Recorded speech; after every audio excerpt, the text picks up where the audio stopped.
ना कहीं तो मिट्टी में मिलना ही पड़ेगा उसको, चाहे गमले वाली मिट्टी में मिल जाए, खेत वाली में मिल जाए, कहीं जंगल वाली में मिल जाए, कहीं किसान के पास जो मिट्टी है, किसी बिजनेसमैन के पास मिट्टी है, कहीं भी है, इस व्यक्ति को भी किसी न किसी की शरणागति में तो रहना ही होगा।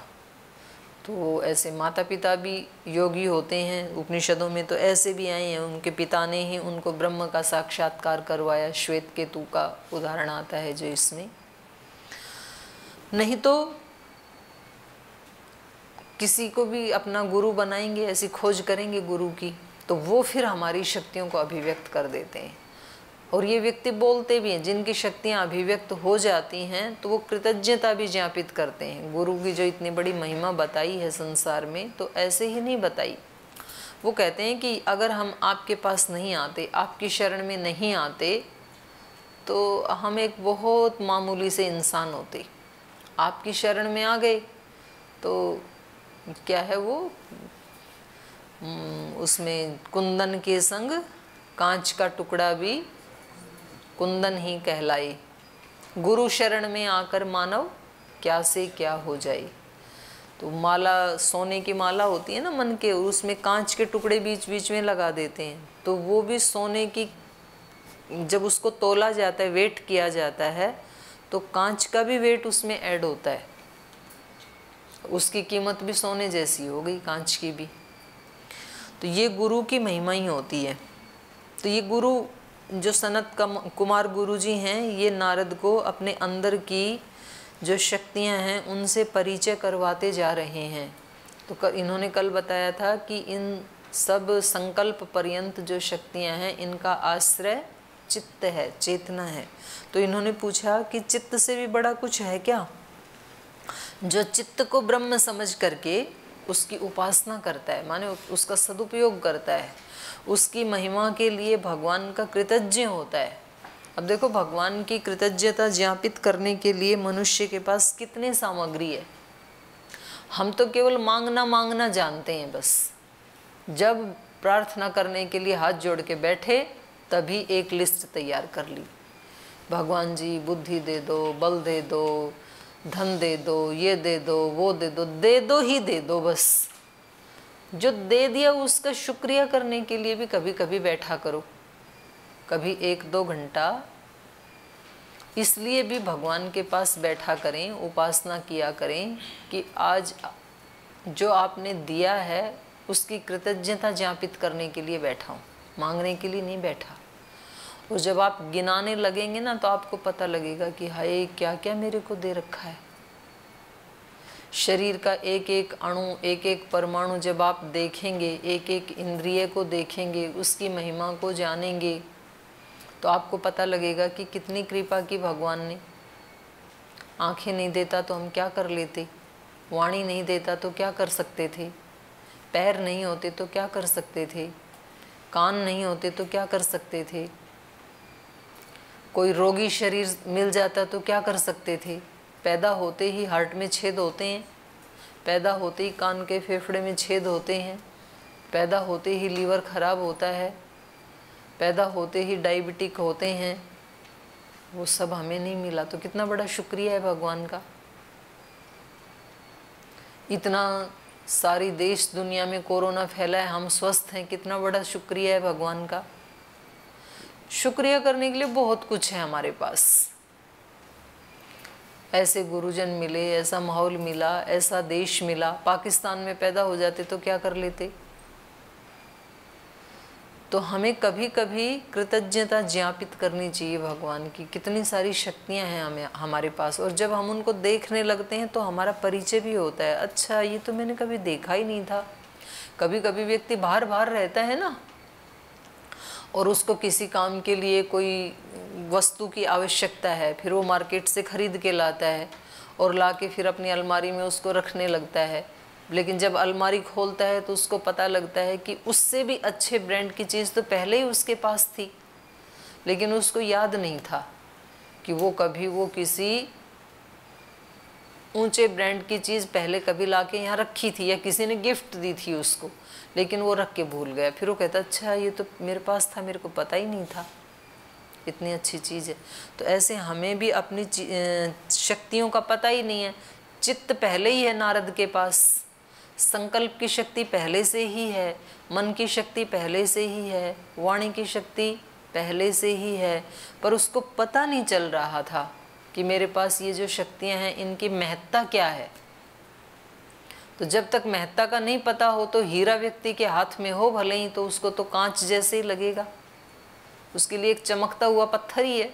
अब उसको हीरे की कीमत का पता ही नहीं है तो वो उससे कुछ भी लाभ नहीं उठा सकता है। लेकिन यदि कोई जौहरी है जिसको कांच के टुकड़े में और हीरे में पहचान मालूम है, तो वो तो जब उस असली हीरे को देखेगा तो उसके सामने नतमस्तक हो जाएगा, अपना सिर झुका देगा वो, ये तो कितना मतलब माला माल हो गई, ये मिल गया। तो ये इन शक्तियों का परिचय करवा रहे हैं, और ये शक्तियाँ हम सब के पास भी हैं, तो हमारा भी परिचय करवा रहे हैं उससे। तो इन्होंने कहा कि जो चित्त को ब्रह्म समझ के इसकी उपासना करता है तो वो ध्रुव लोकों को प्राप्त कर लेता है, स्थिरता को प्राप्त कर लेता है। ये तो कितनी बड़ी उपलब्धि है ये। अगर व्यक्ति का चित्त एकाग्र हो जाए, चित्त को सेट करना होता है। जैसे उपासना में जैसे ही हम बैठे तो जैसे श्रद्धेय स्वामी जी महाराज बताते हैं ना, पर हम उसको पकड़ नहीं पाते हैं। महाराज जी बोलते हैं कि एक बार हमने ओंकार का उच्चारण किया और ओंकार के साथ ही जुड़ गए। अब हमें नहीं पकड़ में आता है कि एक बार उच्चारण किया और जुड़ गए, कैसे जुड़ गई। जैसे कोई मैग्नेट रखा होता है और थोड़ी देर किसी लोहे को उसके आसपास रखा जाए तो थोड़ी देर के बाद उस लोहे में भी वो मैग्नेटिंग पावर आ जाती है, तो बाद में वो भी मैग्नेट बन जाता है। जो आज मैग्नेट है वो भी तो कभी लोहा ही था, उसमें मैग्नेटिंग पावर आ गई तो वो मैग्नेट बन गया। तो अभी दूसरे को भी वो मैग्नेट पावर दे सकता है, अगर वो लेने के लिए तैयार है, तो उसके ऊपर कोई धूल मिट्टी नहीं है तो वो उसके साथ आके चिपका, अब वो भी चुंबक ही बन गया। अब वो किसी यही टुकड़ा जो वहाँ था तो लोहा था, यहाँ आके चिपक गया तो ये भी चुंबक ही बन गया। अब इसके साथ कोई तीसरा टुकड़ा आएगा तो वो क्या करेगा, ये उसको खींच लेगा, क्योंकि इसके अंदर भी वो पावर आ गई। तो ये गुरुजन क्या होते हैं, इनके पास मैग्नेट पावर होती है। इसलिए आप जब भी अपने आप को थोड़ा डाउन फील करें तो आपको कोई ना कोई व्यक्ति ऐसा जरूर मिलेगा, कोई ग्रंथ ऐसा मिलेगा, आपकी अनुभूति में आएगा कि जब मैं परेशान होता हूँ तो मैं अपने उस मित्र के पास चला जाता हूँ और मैं थोड़ी देर में ठीक हो जाता हूँ। तो भले ही वो आपके जैसा ही मित्र है, उसके पास ना कोई उसने लाल कपड़े पहन रखे हैं, ना उसके पास कोई ऐसी कंठी माला डिग्री कुछ भी नहीं है, सामान्य सा ही है, लेकिन आपको मिल रही है ना संतुष्टि, तो आप समझ लेना कि ये भगवान की ही एक शांति देने वाली शक्ति, संकल्प शक्ति, प्योर शक्ति इस आत्मा के पास है। और आप उसका यूज करना, आप उसके पास जाना, उसमें मीन मेख मत निकालना कि इसको क्या गुरु बनाऊं, ये तो मेरा ही मित्र है। आपका मित्र भी तो गुरु हो सकता है ना, क्यों नहीं हो सकता है। भगवान कृष्ण भी तो अर्जुन के क्या थे, मित्र ही थे। तो उन्होंने बाद में पश्चाताप किया कि मैंने तो आपको हे सखा, हे कृष्ण, हे माधव, हे यादव ऐसे ऐसे कह के मैं तो तू तड़ाक करके बात करता था आपसे, मुझे नहीं पता था कि आपके पास इतनी शक्ति है। तो आपको जहाँ कहीं शांति मिले, सुख मिले, कहीं आपको एनर्जी मिले, तो उसका सम्मान करना मन से, उसको गुरु मानना। आपको किसी बुजुर्ग के पास वो शांति मिल सकती है, किसी गीता, रामायण, महाभारत, उपनिषद को पढ़ते हुए वो शांति मिल सकती है, उसको गुरु मानना अपना। किसी मनुष्य के पास बैठ करके, किसी व्यक्ति की वाणी सुन करके यदि आपको एनर्जी मिल रही है तो आप उसको हल्के में मत लेना, वो भगवान की ही शक्ति है, उधर से अभिव्यक्त हो रही है। बाहर से देखने में वो सामान्य व्यक्ति भी क्यों ना हो जाए, अपने माता पिता से वो शक्ति मिल रही है तो माता पिता को भगवान का ही प्रतिनिधि मानना, भगवान ही उनके माध्यम से आपको वो शक्ति दे रहे हैं। और फिर वो शक्ति आप में आने के बाद आप भी किसी को दे पाएंगे, वो आप भी मैग्नेट बन जाएंगे। तो व्यक्ति को रोजाना अपने आप को चार्ज करने के लिए कोई ना कोई ऐसा चार्जर जरूर रखना चाहिए अपने पास। वो चार्जर कोई ग्रंथ हो सकता है, कोई मनुष्य हो सकता है, कोई पेड़ पौधा हो सकता है। किसी को तुलसी के पास बैठ करके शांति मिलती है, किसी को पीपल के वृक्ष के पास बैठ के शांति मिलती है, किसी को गन्ने के पास मिलती, कोई भी स्थान हो सकता है। किसी को अपने घर के मंदिर में बैठ करके शांति मिलती है, तो बैठना, वहाँ जरूर बैठना, लेकिन अपने आप को चार्ज जरूर करना। तो इन्होंने कहा कि जो इस चित्त को ब्रह्म समझ करके इसकी उपासना करता है, यह चित्तम ब्रह्म इति उपास्ते चित्तान्वय से लोकान ध्रुवान प्रतिष्ठति। ध्रुव लोक को वो प्राप्त हो जाता है, उसका चित्त स्थिर हो जाता है। किसी स्थिर चित्त वाले के पास बैठेंगे ना, तो धीरे धीरे आपका भी स्थिर होने लगेगा। तो ये कितनी बड़ी उपलब्धि है। हमारा चित्त ही तो परेशान करता है हमें। तो ये कह रहे हैं चित्त की उपासना करो एक बार, और कोई भी ना मिले तो भगवान तो है ही ना सर्वत्र। ईश्वर सर्वभूतानां हृददेशे अर्जुन तिष्ठति। गीता में कहा ना, ईश्वर कहाँ रहता है? सब प्राणियों के हृदय देश में है वो। तो उसके साथ ही जुड़ लेना। कहीं भी एकांत में 10 मिनट बैठ गए और आपने ये भावना कर ली कि हम भगवान जी के साथ बैठे हैं, वो हमारे अंदर हमारे हृदय में ही है। बस 10 मिनट चार्ज होने दो अपने आप को, वो अपने आप कर देगा। चार्जर भी कई प्रकार के होते हैं ना, एक फास्ट चार्जिंग भी आती है ना, तुरंत चार्ज कर देती है। तो ये मनुष्य ठीक है, किसी के पास थोड़ी सी शांति मिलती है, किसी के पास उससे भी ज़्यादा मिलती है, किसी के पास उससे भी ज़्यादा मिलती है, लेकिन ईश्वर के पास तो तुरंत मिलती है और प्योर मिलती है। तो ईश्वर के साथ बैठ जाएं हम, पर ये हमें करना तो आए। इस ध्रुव लोक को, इस ध्रुव स्थिति को हमें प्राप्त करना तो आए। तो जो इस चेतना को ब्रह्म समझ करके उपासना करता है, इस चित्त को ब्रह्म समझ के उपासना करता है, तो वो अपने चित्त की इस ध्रुव गति को प्राप्त कर लेता है। प्रतिष्ठितो अव्यथमानो अभिसिद्ध्यति। न दूसरों को व्यथित करता है, न खुद व्यथित होता है। ये विद्या यदि आ गई कि किसी भी परिस्थिति में किसी भी व्यक्ति के द्वारा हम व्यथित नहीं होंगे। दूसरे लोग तंग करेंगे, दूसरे लोग अपने जैसा उनका स्वभाव है वैसा व्यवहार करेंगे, लेकिन उनके वैसा करने पर भी हम व्यथित नहीं होंगे। कितनी बड़ी बात है ये। सारी समस्या ही खत्म। अब जिसको जो करना है वो करता रहे, ये व्यक्ति व्यथित नहीं होगा। तो बहुत बड़ी उपलब्धि है।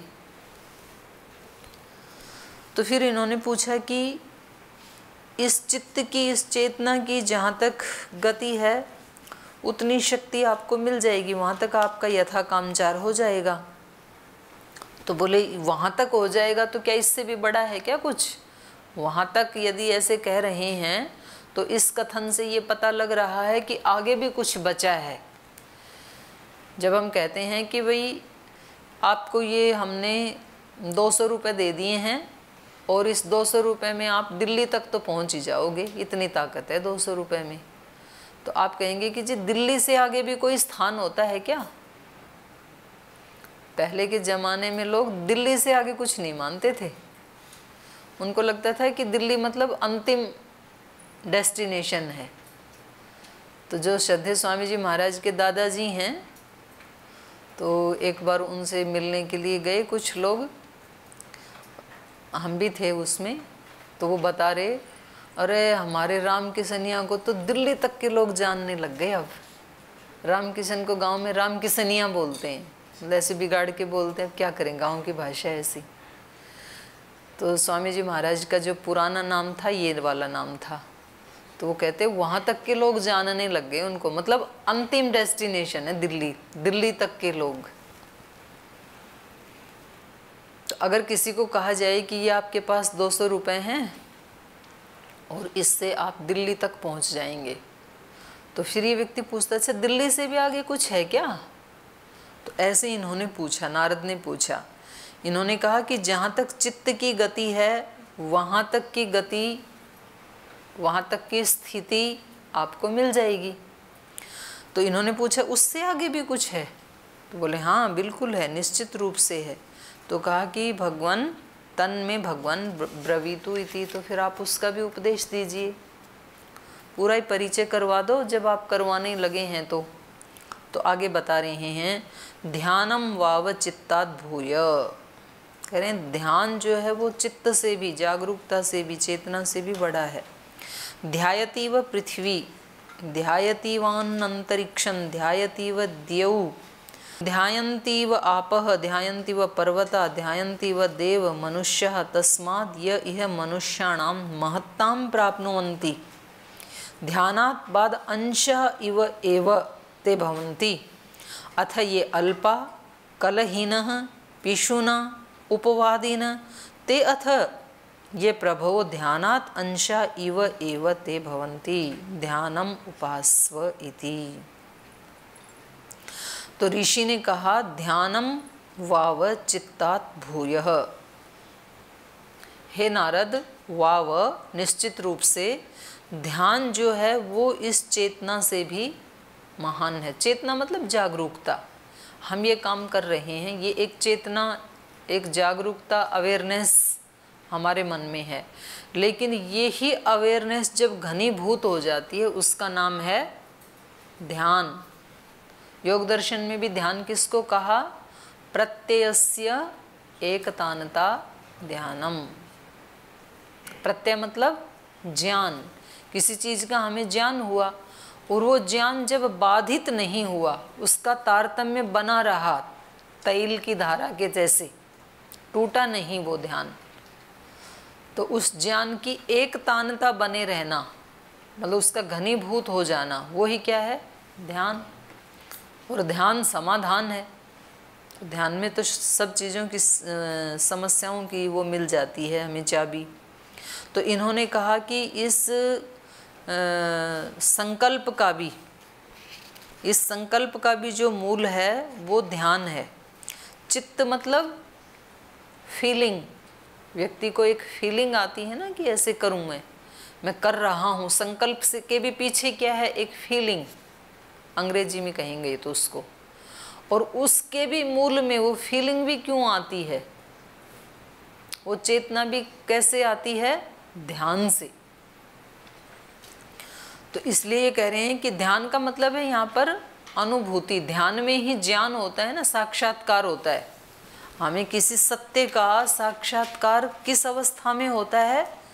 ध्यान की अवस्था में। और ध्यान ही घनीभूत होता जाएगा तो वो समाधि, फिर तो समाधि तो सब चीज़ों का साक्षात्कार करवाती है, आत्मा का भी, परमात्मा का भी, प्रकृति का भी। तो उसको तो वो आगे आएगा, अभी ये शुरुआत है उसकी, समाधि की। ध्यान, तो ध्यान क्या है? अनुभूति किसी चीज़ की। एक तो हमने दूसरों से सुना, हमने दूसरों से सुना कि लड्डू मीठा होता है, और लड्डू कैसा होता है? पीला पीला होता है, गोल गोल होता है। ये सब हमने सुना, लेकिन तो भी ये सारा सुन कर के भी फिर भी कोई चीज़ हमारे अंदर ऐसी है जो तृप्त नहीं हुई। और वो तृप्ति कब होती है? हम उसको खाना चाहते हैं, और खाने के बाद जो हमें ज्ञान होता है।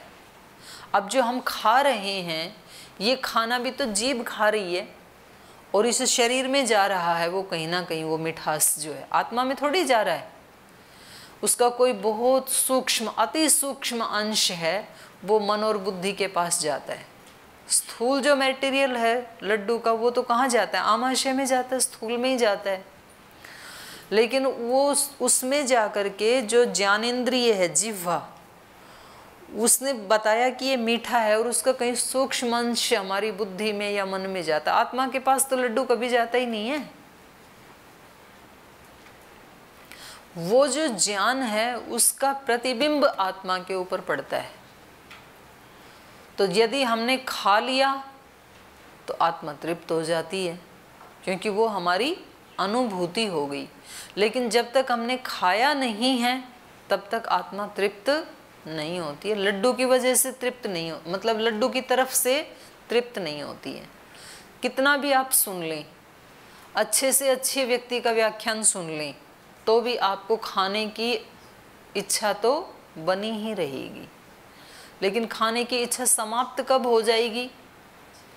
जब आप एक बार खा लेंगे, और यदि बहुत टेस्टी है तो हो सकता है कि उसको और खाने की इच्छा बनी रहेगी, लेकिन उसके टेस्ट के बारे में कोई भ्रांति अब आपको नहीं है। जब आपने खा लिया ना, तो जब हमने स्वयं अपने चित्त की, अपनी पॉजिटिविटी की, अपने संकल्पों की, अपनी चेतना की फीलिंग कर ली, अपने प्राण की हमने खुद अनुभूति कर ली, तो अब हम उसमें डूबते चले जाएंगे।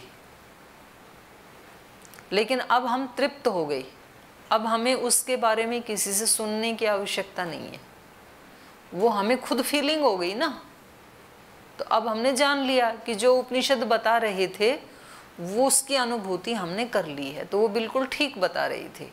तो अब उपनिषद और मेरी अनुभूति एक हो गई, अब गीता की और मेरी अनुभूति एक हो गई, रामायण की और मेरी अनुभूति एक हो गई। वहाँ जाके व्यक्ति तृप्त होता है, उसको कहते हैं प्रत्यक्ष, उसी को कहते हैं साक्षात्कार। तो ये साक्षात्कार तक ही ले जा रहे हैं। तो ये कह रहे हैं कि वो जो चेतना है उसके भी मूल में क्या है? ध्यान। वो अवेयरनेस कब बनी रहेगी? जब उस व्यक्ति को खुद फीलिंग हो जाए। और जितनी भी फीलिंग होती हैं, जितने भी ज्ञान होते हैं, किसी भी ज्ञान की या साक्षात्कार की जो शुरुआत होती है वो किस में होती है? ध्यान में होती है। इसीलिए ध्यान का विधान है, क्योंकि ध्यान में जो अनुभूतियाँ होंगी वो किसी दूसरे की नहीं, वो हमारी अपनी होंगी। और हमारी अपनी जो अनुभूतियाँ हैं वो ही हमें अंतिम रूप से तृप्त करेंगी। शब्द हमें तृप्त तो करते हैं, लेकिन अंतिम रूप से तृप्त नहीं करते हैं। शब्द एक सीमा तक ले जाके छोड़ देते हैं हमें ये तृप्ति तो हो गई कि भाई आत्मा ऐसा होता है, मन ऐसा होता है, चित्त ऐसा होता है, बुद्धि ऐसी होती है, ये हमने सुन लिया, इसकी चर्चा भी कर रहे हैं, लेकिन तो भी हमें तृप्ति नहीं मिली। लेकिन तृप्ति कब हो जाएगी? जब हम खुद अपनी बुद्धि का, अपने मन का, अपने विचारों का साक्षात्कार कर लेंगे, फील कर लेंगे उसको, हम फीलिंग कर लेंगे उसको। हम अपने प्राण की शक्ति का, बुद्धि की शक्ति का, वाणी की शक्ति का, मन की शक्ति का खुद जब हम अनुभव कर लेंगे कि मेरे पास मन की इतनी शक्ति है, क्योंकि ये तो बता रहे हैं, फिर इसको प्रैक्टिकल तो करके देखना पड़ेगा ना। कोई व्यक्ति हमें बताता है कि वाणी में बहुत बड़ी शक्ति है, वाणी साक्षात ब्रह्म है। अब इस व्यक्ति ने प्रैक्टिकल करके देखा और फिर इसने पाया कि वास्तव में ये तो चमत्कार हो गया। हमें श्रद्धेय स्वामी जी महाराज ने बताया प्राण में बहुत बड़ी शक्ति है और आप प्राणायाम करो, आपके सारे रोग ठीक हो जाएंगे। तो एक रोगी के लिए तो ये एक कल्पना जैसी है। और फिर उसने वैसा किया और उसको अपने प्राण शक्ति की अनुभूति हो गई, वो व्यक्ति ठीक हो गया। अब ये इस प्राणायाम के बारे में कभी भ्रमित नहीं हो सकता है। प्राण शक्ति क्या है, इसका साक्षात्कार उसने खुद किया, क्योंकि वो 4th स्टेज का कैंसर का रोगी था और सब डॉक्टरों ने, सब दवाओं ने उनको जवाब दे दिया था। जितना वो कर सकता था वो कर चुका, मरने के लिए उसको छोड़ दिया था। अब जो नया जीवन मिला वो किससे मिला? प्राण शक्ति से मिला, प्राणायाम से मिला। तो अब इसकी प्राणायाम के बारे में कभी संशय बुद्धि हो सकती है क्या? क्योंकि उसने खुद फील कर लिया ना वो। तो हमें जो सच्ची अनुभूति होती है किसी चीज़ की, वो ध्यान अवस्था में होती है। क्योंकि ध्यान कब लगता है? जब धारणा घनीभूत हो जाती है। धारणा कहीं एक जगह फोकस कब होती है?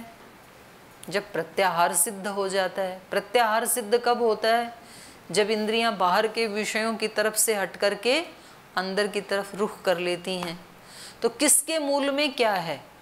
धारणा माने इंद्रियां कब रुकती हैं व्यक्ति की? जब उसका जब वो प्राणायाम कर लेता है, प्राण की चंचलताओं को निकाल देता है प्राणायाम से। प्राणायाम अच्छे से कब होता है? जब आसन सिद्ध हो जाता है, जब इधर उधर पैरों को बदल रहा है, शरीर के पोस्चर को, पोजीशन को चेंज करता जा रहा है, तो प्राणायाम का उसको वो लाभ नहीं मिलेगा। आसन की स्थिति कब होती है, आसन कब जमा पाता है व्यक्ति, शांत चित्त होकर के कब बैठ सकता है व्यक्ति? जब यम नियमों का पालन करता है। क्योंकि जीवन में ना कहीं कोई असत्य है, ना कहीं कोई असंयम है, ना किसी की चोरी की है, ना किसी की हिंसा की है। तो अहिंसा, सत्यस्ते, ब्रह्मचर्य, परिग्रह, शौच, संतोष, तपस, स्वाध्याय, ईश्वर प्रणिधान। ईश्वर प्रणिधान की स्थिति में रहता है, तप करता है, संतुष्ट रहता है। तो अब जब वो बैठेगा तो उसके शरीर में किसी प्रकार की कोई चंचलता नहीं रहेगी। तो एक दूसरे से जुड़े हुए हैं ये यम नियम। भी कहाँ से शुरू हुए? यम नियमों का पालन कहाँ किया जाता है? क्रियाओं में। अहिंसा को कहाँ सिद्ध करेगा व्यक्ति? कर्म करते हुए। पर उस कर्म में अहिंसा कब सिद्ध होगी? जब उसके भाव में हिंसा नहीं होगी। इसलिए वहाँ पर भी बताया सर्वथा सर्वदा सर्व प्राणिनाम अनभिद्रोह अहिंसा। ऐसे ये कर्म से फिर सूक्ष्म में ले जा रहे हैं। सूक्ष्म जितना प्योर होगा उतना स्थूल भी प्योर होगा, स्थूल जितना प्योर होगा उतना सूक्ष्म भी होगा। दोनों एक दूसरे से अन्योन्य आश्रित हैं ये। तो ये कह रहे हैं कि ध्यान जो है वो चेतना से भी बड़ा है। ध्यानम वाव चित्तात् भूय ध्यायति इव पृथ्वी। ध्यान को समझना है तो पृथ्वी को देखो, ये पृथ्वी मानो ध्यान में लीन है। तो इसलिए पृथ्वी के कार्य कैसे हैं? थोड़ी भी उनमें त्रुटि नहीं है, एकदम अपनी धुरी के ऊपर एक सुनिश्चित गति से घूम रही है, वर्षों से घूम रही है। और जो उसमें एक दाना डाला जाता है तो हजारों दाने वापस देना, ये उसकी शक्ति बराबर काम कर रही है। माने व्यक्ति ठीक ठीक काम कब करता है? जब वो ध्यान में स्थित होता है। तो इसलिए हमें सिखाया जाता है कि कोई भी काम कैसे करना? ध्यान से करना। ध्यान से करेंगे तो काम ठीक होगा। और कोई त्रुटि हो जाती है हमारे से किसी काम में तो हम क्या बोलते हैं? ध्यान नहीं रहा, मतलब हम अपनी स्थिति में नहीं थे, कहीं ना कहीं इम्बैलेंस थे हम। तो ध्यान में ही ठीक अनुभूति होती है। इसलिए कह रहे हैं कि आप एकाग्र चेतन चेता तब रह पाओगे जब आप ध्यान की उपासना करेंगे। ये ध्यान क्या है, इसको जब आप खोजेंगे और उसकी कीमत को आप जानेंगे, उसकी अनुभूति कर लेंगे, तो अपने आप ही आपने अपने लिए सुख के दरवाजे खोल दिए हैं। सुख तो आएगा अपने आप, सूर्य है ही बाहर, पर आपको पता लग जाए कि इस दीवार ने और इस खिड़की ने सूर्य को रोक रखा है, तो आप खिड़की खोल देंगे। खिड़की खोलते ही अब आपको सूर्य लोक में थोड़ी जाना पड़ेगा, सूर्य खुद चल के आपके वहाँ खिड़की तक आ चुका है। आपने जैसे ही खिड़की खोली, सूर्य अंदर। तो ये ध्यान हमें क्या देगा? सुख देगा। तो नारद ध्यान की उपासना कर। तो ये एक एक चीज़ कैसे ध्यान में लीन है, पृथ्वी से लेकर अंतरिक्ष से, द्युलोक से लेकर के पर्वत नदी आदि से लेकर के, इसकी चर्चा हम कल करेंगे। आज की कक्षा को यहीं विराम देते हैं, शेष कल।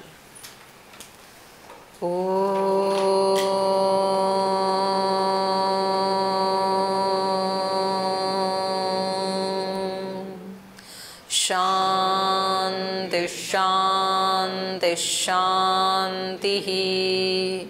श्री गुरुभ्यो नमः।